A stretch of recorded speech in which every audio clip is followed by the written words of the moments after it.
Well, you go to your brain, you go to your head. I mean, to find out what you're thinking about, what you're feeling, what is going on in your life, and hopefully you can find those experiences that you're having and have them reflected in the screenplays and in the movies that you make. So usually you go to your own head, look inside your head, see what's in there.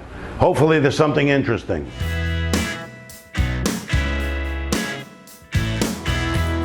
Well, I've been asked this question a lot, and my favorite film of all time is It's a Wonderful Life, Frank Capra.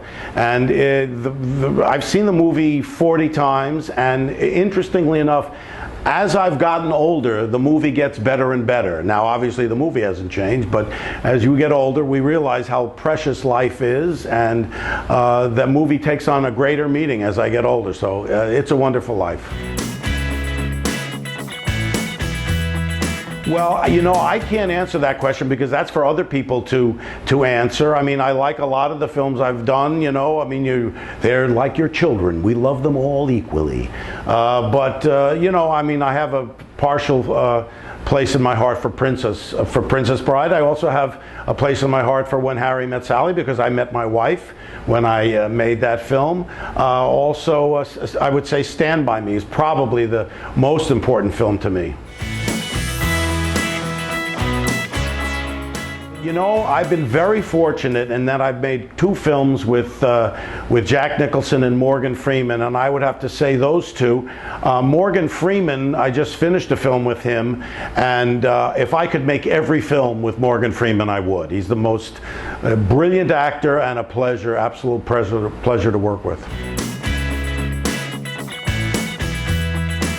You know, people always ask me about sequels, and to me, I make a movie because it has a finite beginning, middle, and end, and that's the movie and that's the story I wanted to tell. So I don't really think about sequels too much. I mean, Spinal Tap was probably the only one that would lend itself to a sequel. It'd be interesting to see if these guys could ever still get on a stage, and well, they can. I mean, look at the Rolling Stones are doing it, so I guess you can do it until you drop dead.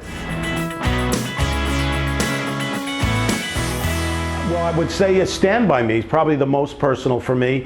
At the time, it probably reflects my personality and my sensibility more so than any of the others. It has a real mixture of melancholy, drama, and humor. And it was the first film I made that I really felt reflected, like I say, my sensibility. And the fact that it was successful, it helped me, it helped validate the kind of films that I like to make.